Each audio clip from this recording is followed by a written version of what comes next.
wajib ba magnikab o hindi?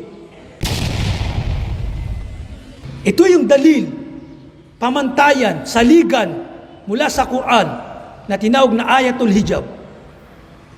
Sa hadith, napakarami at ito ay ijma ng mga ulama. Ngayon, babagitin natin, mga sisters, yung mga kondisyon, mga panuntunan ng hijab.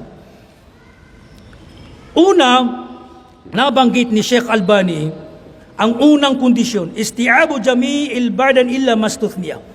Marapat na ang hijab, kasuotan, ay matakpan ang buong katawan liban na lamang sa maaaring ipakita. Ang hijab daw, kasuotan na dapat sinusuot ng babae, unang kondisyon, dapat matakpa ng buong katawan, maliban na lamang sa maaring ipakita. Doon, yung mga ulama kasi, itong hijab, niqab. Ang niqab, yung ginagamit sa mukha, tinatakip sa mukha, yung niqab. Okay? Yung nagsasabing obligadong takpan ang mukha at kamay, yun ang tinutukoy nila sa hijab, na dapat talagang takpan lahat, maging ang mukha, maging ang kamay. So alam natin na mas'ala khilafiyya, ito ay ma'ruf, alam na. No? Alam natin na nagkaiba ang pananaw ng ating mga ulama pagdating sa niqab. Ito ba ay obligado? Dahil doon sa sinabi ni Allah subhanahu wa ta'ala, illa wala yubdina zinatahunna illa ma zahara minha, wag nilang ilalantad ang kanilang palamuti, ang kanilang ganda, maliban sa kailangan lumitaw na kaugaliang o di kaya kailangang marapat na makita.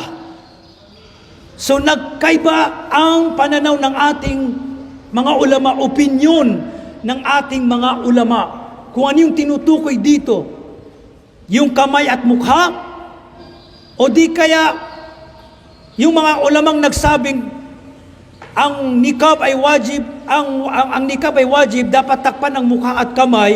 Ang tinutukoy diyan ay yung nakikitang panglabas na damit ng mga kababaihan. So ito yung ma'ruf.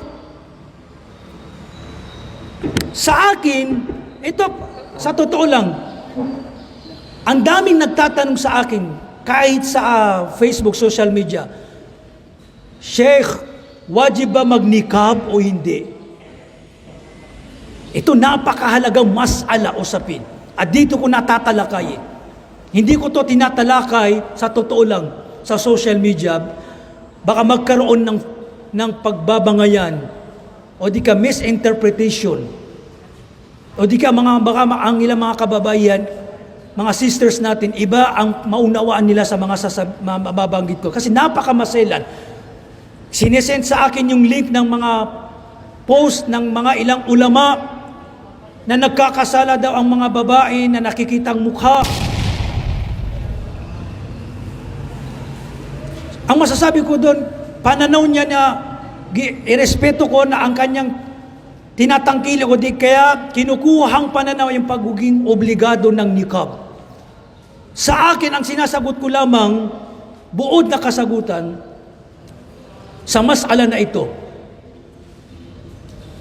walang pag-aalilangan, tandaan ninyo, katiyakan, isit aside muna yung pagiging obligado o sunna lamang ng niqab, walang pag-aalilangan, nagkakaisa ang lahat na mainam ang pagninikab sa mga kababaihan. Mainam ang mga pagninikab sa mga kababaihan. At mas higit na mapangangalagaan, mapoprotektahan ang babae kapag siya ay nagninikab. 100%. Isit aside mo na ang pagiging obligado o di kaya itong mas'ala na ito, khilafiyya, khilaf, pagkakaiba. At katiyakan na ang pagninikab, katuruan sa relihiyong Islam. Doon lamang nagkaiba kung ang kautusan, wajib ba o sunna lamang ang pagninikab. Doon lamang nagkaiba ang mga ulama. Ang kautusang magnikab, wajib ba o sunna lamang? Kaya ang sinasabi ko, sister, kung gusto mong magnikab, naging panatag sa iyo ang nikab, magnikab ka. Iset aside mo na yung naririnig mong kahatulan ng pagninikab. Dahil mas higit kang mapangangalagaan, mapoproteksyonan mula sa kawalan na pagbaba ng moral kapag ikaw ay nagninikab. Iset aside mo na itong mga pagtatalaki o kaya pagkakaiba ng kahatulan. Pag-aralan mo ang nikab, pag-aralan mo ang hijab.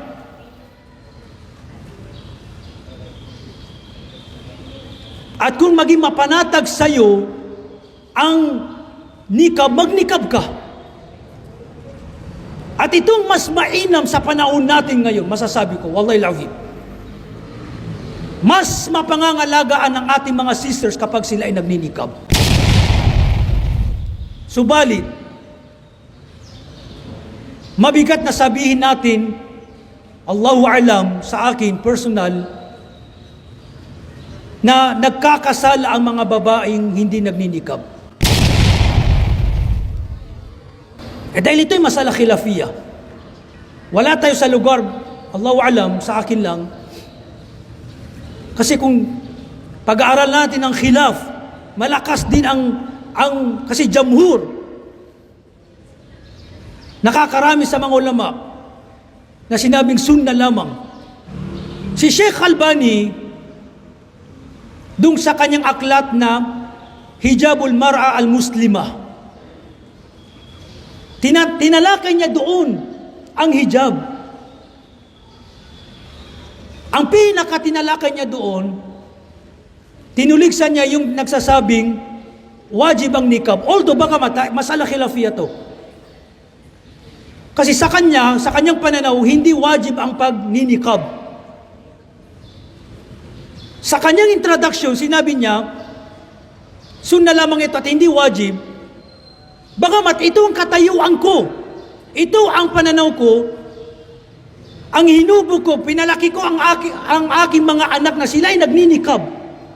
Dahil ito ang mainam sa panahon natin ngayon. Kailangan